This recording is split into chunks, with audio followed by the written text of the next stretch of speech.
Começa agora o podcast Agro e Prosa com o jornalista Divino Ronaldo. Esse podcast tem por objetivo falar do agronegócio de um jeito descontraído, fácil e descomplicado. Com vocês, Divino Ronaldo e o Agro e Prosa. O meu entrevistado de hoje será Giovanni Bastos de Miranda, que é supervisor regional da Agrodefesa. E o tema da nossa entrevista será o balanço da campanha de vacinação contra a febre aftosa.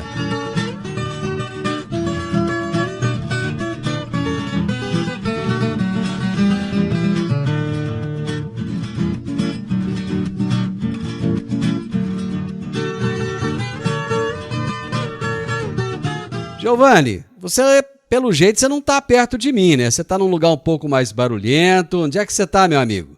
Boa tarde, Divino. Para nós é um prazer estar falando com vocês. Estamos aqui diretamente de Belo Horizonte, Minas Gerais, participando com vocês aí no seu programa de grande audiência aí para Rio Verde região. É isso aí, meu amigo. Nós encerramos ontem, né, a campanha de vacinação e já estaremos agora na busca dos inadimplentes, aqueles produtores que porventura ficaram para trás nesse processo de vacinação e declaração, para que a gente finalize o ano de 22 com chave de ouro, para que 23 a gente comece aí sem nenhum tipo de vacinação, né? Mas a gente precisa fechar os nossos números bem certinho esse ano, né? Tanto maio quanto novembro, para que a gente consiga manter aí o status de livre de vacinação para 2023. Pois é, esse é um sonho que já vem sendo perseguido há muito tempo, Giovanni, de ficar livre de vacinação, né? Até para abrir novos mercados da nossa carne. Mas ainda tem um percentual grande de produtores que não vacinam ou não, nós estamos bem. Como é que está comparado com os anos anteriores? Como é que nós fomos esse ano? Eu sei que os números não fecharam ainda, né? Mas já dá para ter uma ideia, eu imagino. Sim, a gente ao longo do tempo, Divino, vem fazendo um trabalho muito intenso com os técnicos da Agrodefesa a nível de campo, com a parceria do produtor rural, né, que vem nos ajudando nesse sentido de manter essa qualidade da sanidade do nosso rebanho, né? Então, ao longo do tempo, a gente tem tido bons resultados e esse ano a gente também tem essa perspectiva de que a gente vai ter esses números aí. Nós já estamos próximos aí dos 99%, né, de declaração e vacinação. Agora, o que ficou para trás são aqueles que porventura perderam o prazo, esqueceram por algum motivo qualquer, né?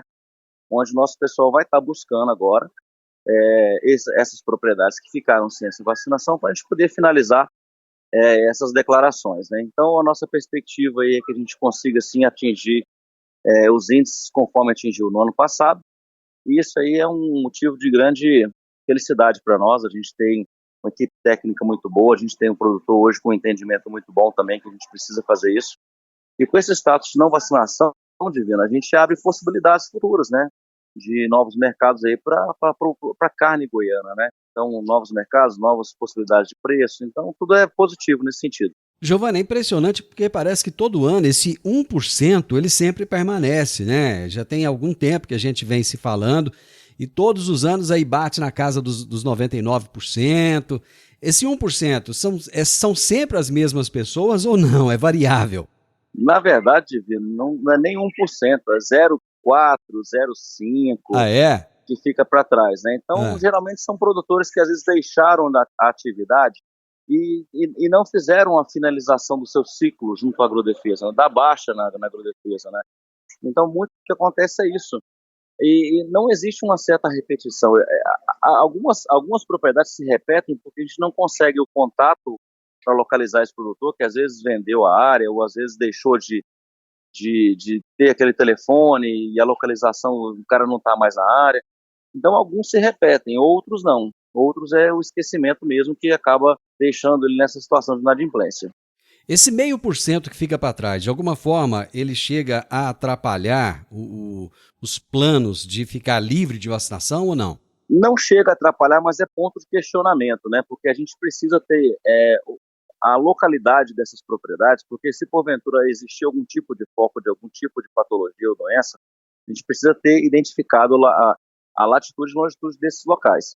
Então não chega a atrapalhar, mas é ponto de questionamento para a gente poder ter que responder aí a esses protocolos internacionais sanitários que a gente tem que cumprir, né, para poder manter esses status que a gente tem. Giovanni, há quanto tempo a gente não tem um caso de febre aftosa no estado de Goiás?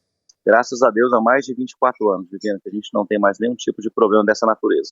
E certamente não teremos mais, porque o nosso rebanho está com a imunidade bem adequada, e a gente precisa agora, tirando a vacina, manter essa qualidade sanitária, e o monitoramento em loco, ou seja, nas propriedades, vai ser muito mais intenso, tanto por parte do produtor rural, que ele vai ter que estar muito mais atento e observando as sintomatologias desses animais, né? Quanto nós também nas ações de campo de levantamento e inquéritos para a gente poder fazer esses comunicados aos órgãos de defesa. O índice de sucesso da vacinação contra a raiva é o mesmo índice de sucesso da vacinação contra a aftosa? Sim, com certeza, porque o produtor que já vai fazer o manejo de vacinação contra a raiva, também vai ter que fazer esse manejo da aftosa. Então, certamente, ele já aproveita esse momento para fazer imunização. E a raiva é uma doença que ela não tem cura, né? Então, é muito importante que ele faça essa imunização do seu rebanho, porque por se tratar de um animal, por exemplo, você que é o transmissor da raiva, ele é nativo, né? E a gente tem que não pode ter um controle de erradicação, porque ele é nativo, ele é silvestre. Então a gente vai ter que conviver com isso, e o calendário de vacinação contra a raiva será mantido. Bom, os casos de raiva eu acredito que devem acontecer, hora ou outra.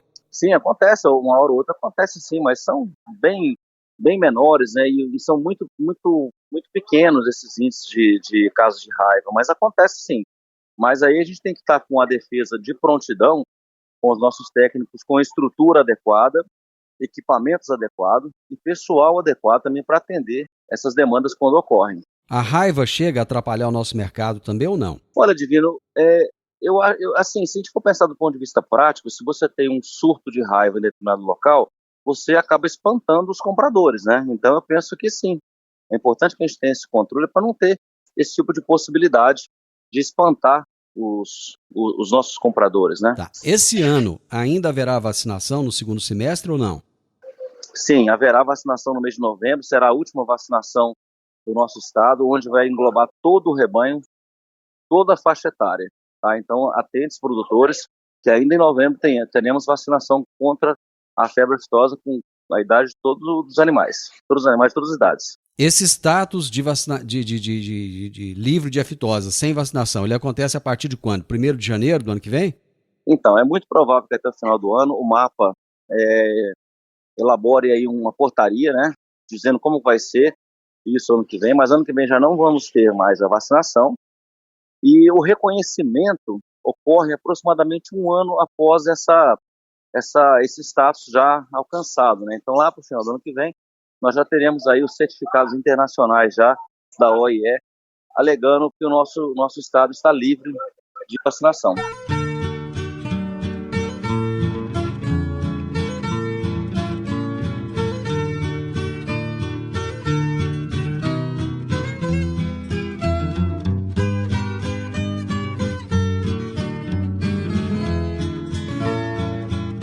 E esse mês já começa o vazio sanitário aqui no estado de Goiás.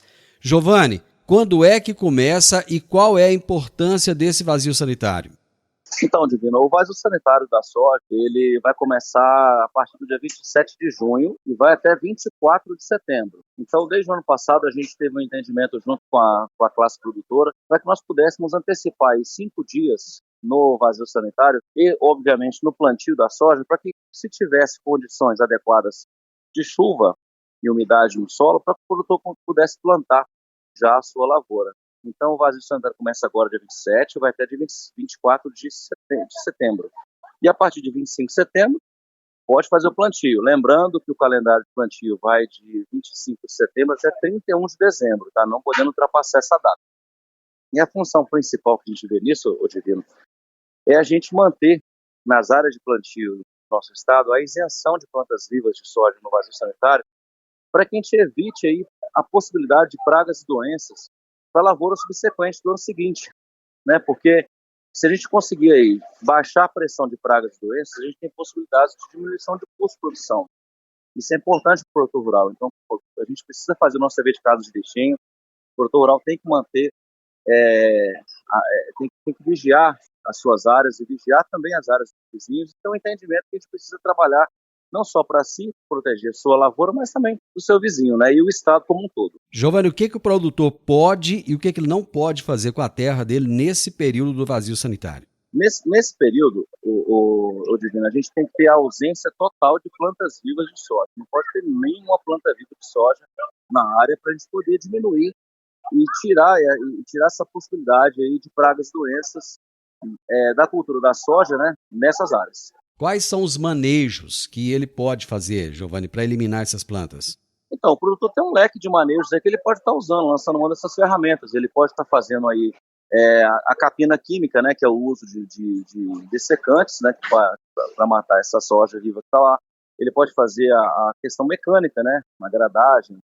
Essa área pode estar utilizando também do pastoreio de animais nesse local. Tem que ter um volume de animais suficiente para poder destruir essas plantas, né, para comer essas plantas, né.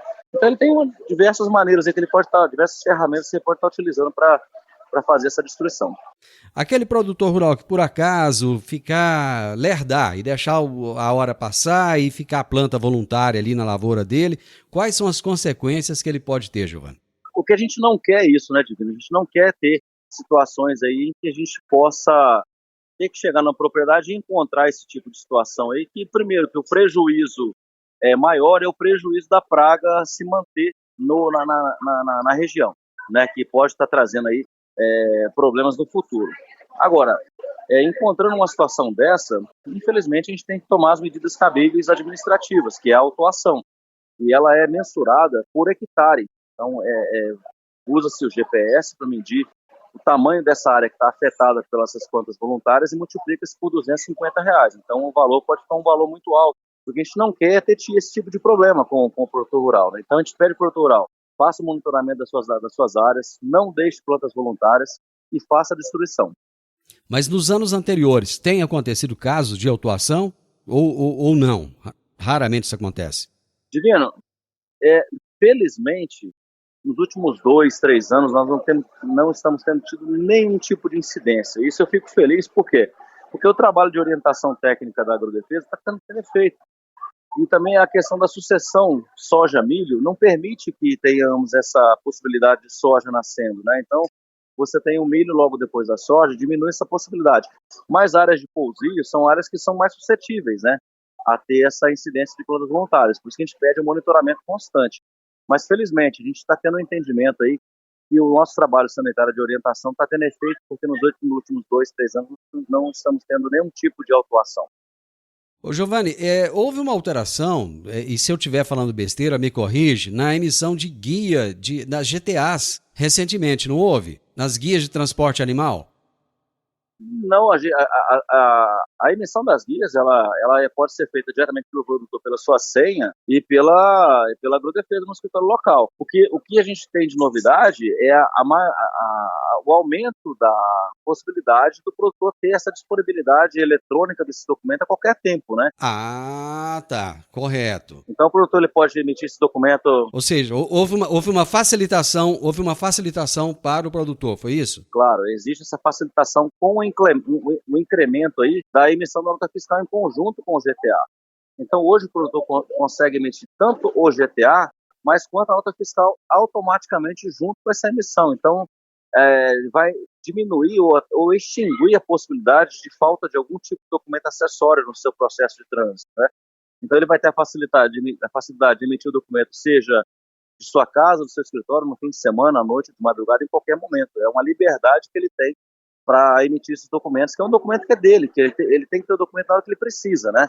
Seja no fim de semana, à noite, em qualquer horário. Bom, a agrodefesa, de alguma forma, está trabalhando, então, para melhorar, facilitar a vida do produtor, é isso? Divino, eu penso o seguinte, eu acho que a gente tem que trabalhar por um processo de desburocratização.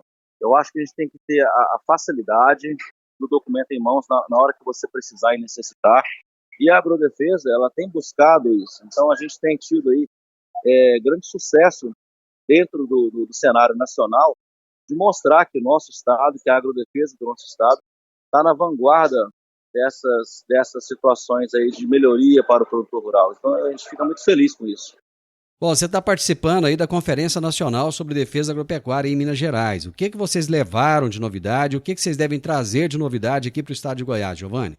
Então, é uma importante troca de ideia esse evento que a gente participa, no sentido de a gente extrair, melhorar, pegar, absorver aquilo que há de melhor nos estados e trazer para o nosso estado também, né? Então, felizmente, nós estamos sendo aqui fonte de informação, fonte de inovações para outros estados, né? Com nossas ações, com as nossas é, é, com as questões eletrônicas que a gente tem emitido, que dá essa liberdade ao produtor rural para a emissão de documentos. Então, a gente tem tido essa felicidade de ser fonte de inspiração para outros estados também. Então, é importante a gente participar para a gente ver se a gente está no caminho certo, e eu te garanto que o nosso estado aqui em Goiás, está no caminho correto, está trabalhando em parceria com o produtor rural. Então, isso serve de termômetro também para a gente poder saber se nós estamos aí no caminho correto, né? Houve uma época lá atrás, Giovanni, em que a agrodefesa tinha muito problema com falta de pessoal, com falta de até mesmo de veículo, de combustível, dificuldade de fiscalização nas fronteiras do estado. Como é que está a situação da agrodefesa hoje? Olha, Divino, a gente tem tido uma grande melhoria no processo estrutural da agrodefesa. Ano passado, a gente teve aí processos licitatórios para estruturação, né, nos veículos e computadores. A gente tem conseguido comprar computadores para manter nas nossas unidades, para disponibilizar para o atendimento ao produtor rural. Conseguimos alguns veículos, a gente teve problemas sérios aí, acho que isso não foi exclusividade de Goiás, até nós, como cidadãos, tivemos dificuldade na compra de veículos, por falta de veículos, por preço elevado, né? Então a gente teve licitações que começaram de um jeito e teve que ser cancelado porque teve alteração de preço. Então isso foi um problema que assolou, eu acho, tanto o estado de Goiás quanto qualquer outro estado da federação. Mas a gente tem tido todo o procedimento de verbas e disponibilização de estrutura, porque agora, com essa questão de saída da vacinação, a gente vai precisar de muito mais estrutura para poder estar fazendo esses monitoramentos, né? Então, a gente tem tido aí, sim, um suporte legal, equipamentos chegando, e veículos a gente está muito mais suscetível na questão de disponibilidade comercial do mercado, né? Mas estamos tendo aí melhorias significativas, e a gente tem que agradecer a diretoria da Agrodefesa e Presidência que está nos dando apoio incondicional nesse sentido. E o material humano que a gente precisa, a gente tem uma perspectiva aí, e aí já serve até de anúncio para os concurseiros, né?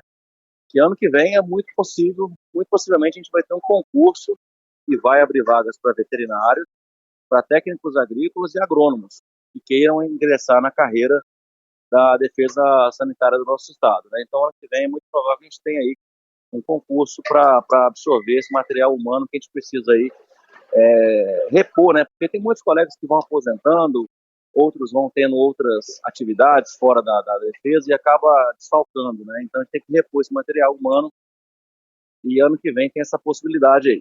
Agro e Prosa, falando do agronegócio de um jeito descontraído, fácil e descomplicado.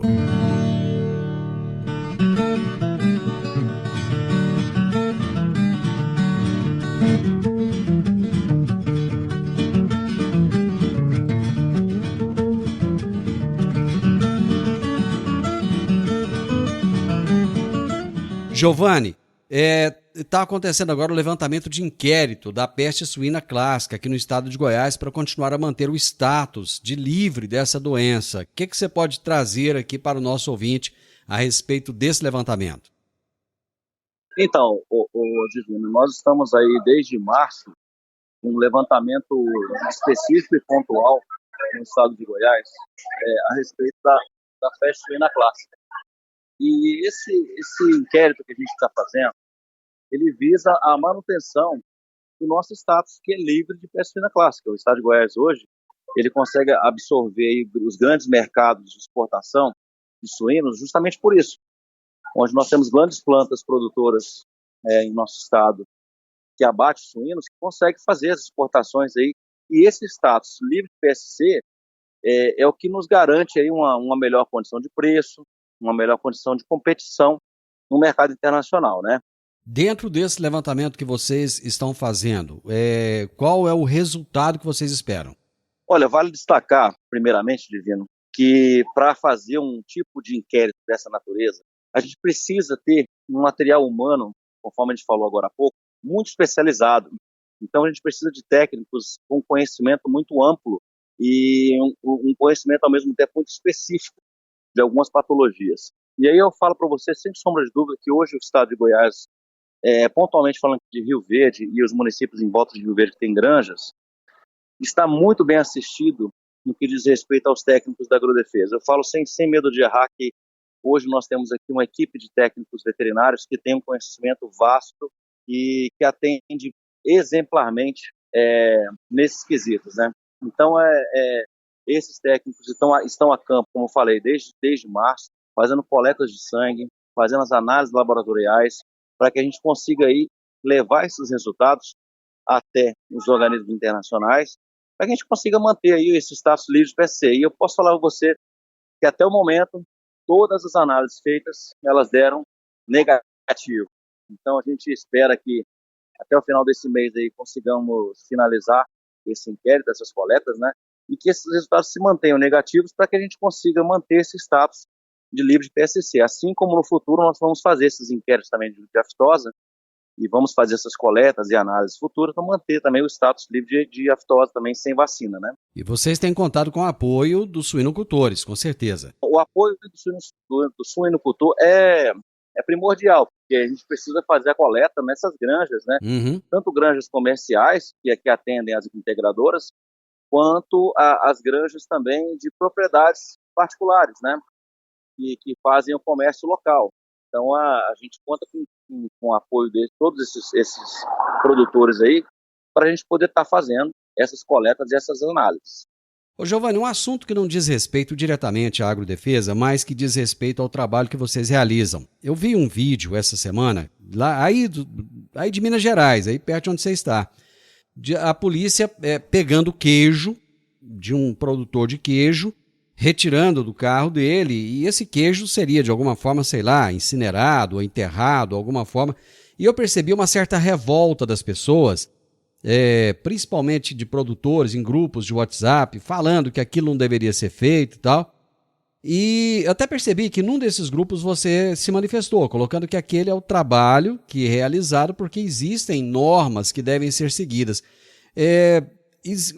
A agrodefesa, de alguma forma, ela tem feito algum trabalho de conscientização das pessoas a respeito dessas normas que devem ser seguidas, porque muitas vezes a população não entende, mas existe todo um procedimento sanitário por trás disso, não é? Sim, tanto é que a gente faz, Divino, que você mesmo é um canal de comunicação que abre esse espaço para que a gente consiga fazer essas divulgações e essas orientações, né? Então, o órgão de defesa está sempre aberto, disposto a fazer esse tipo de orientação, e a gente tem feito isso ao longo do tempo e pontualmente em alguns casos que nos procuram para isso, e a gente tem casos de sucesso, que nós teremos resultados aí de um futuro breve, do selo Arte, que é esse selo do artesanal. Pontualmente nesse caso, dessa operação que foi feita com o IMA, Minas Gerais, eu não vou aqui falar sobre a abordagem em si, como foi feita, mas assim, vamos falar da questão do procedimento do produto em si. Correto. Existe meios legais, meios que garantam a segurança alimentar desse pequeno produtor, um produtor caseiro, aquele produtor pequenininho mesmo, familiar, que produz o seu queijo para vender na feira ou para vender em algum outro tipo de estabelecimento, para que ele possa produzir de maneira adequada e dê a garantia para quem está comprando esse produto de que ele foi beneficiado, produzido de maneira legal, dentro das normas higiênicas e sanitárias que regulam esse tipo de atividade. Então é importante frisar isso, que quando você não consegue dar a garantia para terceiros de que o que você está vendendo ali, que é um produto de consumo, um produto alimentar, quando você não consegue dar a garantia para esse terceiro de que aquilo que você produziu está dentro de normas sanitárias adequadas, você responde civil e penalmente, judicialmente sobre isso, se acontecer alguma coisa com quem consome esse alimento. Ou seja, você tem crianças, você tem idosos que às vezes estão com o sistema imunológico não completo ou fragilizado, que de repente consome um produto que não tem uma procedência no seu processo de fabricação higiênico-sanitário adequado, que pode ser acometido com alguma doença. Isso acontece de essa pessoa ficar doente ou até mesmo falecer, quem se responsabiliza por isso? Entendeu?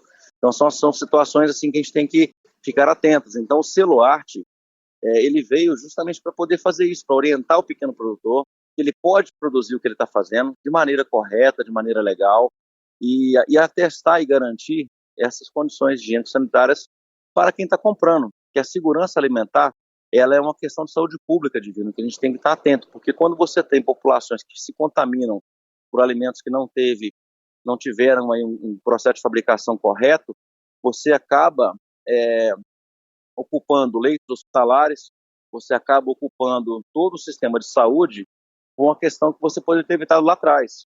Então, assim, o procedimento é correto, é você verificar a procedência, o acondicionamento, tudo certinho. Não tem como você pegar um produto dessa natureza, conforme naquela operação lá, e você fazer doação. A determinação é que você faça a destruição. Por mais chocante que seja a operação, a imagem de você destruir um produto desse, mas como que você deixa isso ir para o consumo se você não consegue assegurar que aquilo ali tem procedência ou está livre de qualquer tipo de patologia que possa cometer a saúde humana? Então é complicado, é uma situação muito melindrosa, que às vezes o cidadão comum não tem esse tipo de entendimento mais técnico para entender que a segurança alimentar tem que estar presente nessa questão da seguridade do produto que você vai consumir, sabe? Então a saúde pública tem que estar em primeiro lugar nesse caso. Correto. Giovanni, eu quero aproveitar esse tempo que você disponibilizou para nós e parabenizar você, em nome de todos os demais fiscais agropecuários, pelo Dia do Fiscal Estadual Agropecuário, que foi comemorado agora na segunda-feira, dia 6 de junho. Então, parabéns a você e a todos os fiscais agropecuários. Obrigado, Divino. É uma data que é importante a gente comemorar esse profissional, que muitas vezes é mal compreendido pela sociedade de maneira geral, mas nós estamos aqui presentes para poder ajudar a nossa agricultura, a nossa pecuária, o agronegócio como um todo do nosso estado, fazendo todo o processo de certificação, de auditoria dos produtos, para que dê a garantia legal, para que a gente consiga angariar mais mercados, com mais qualidade e melhores preços aí para esse produto. Então, tem dúvida, procura a Agrodefesa, a gente vai ter o maior prazer de estar orientando, de estar ajudando no entendimento das práticas que precisam ser feitas de maneira correta. Então, tenham nós como um parceiro, como um amigo, para o trabalho de vocês no dia a dia. Giovanni, muito obrigado e sucesso aí na conferência, viu? Obrigado, Divino, tudo de bom. Estamos sempre à disposição de vocês aí para quaisquer esclarecimentos. Um abraço a todos. Você ouviu o podcast Agro e Prosa. Se gostou, compartilhe, recomende e nos siga nas diferentes plataformas de podcast.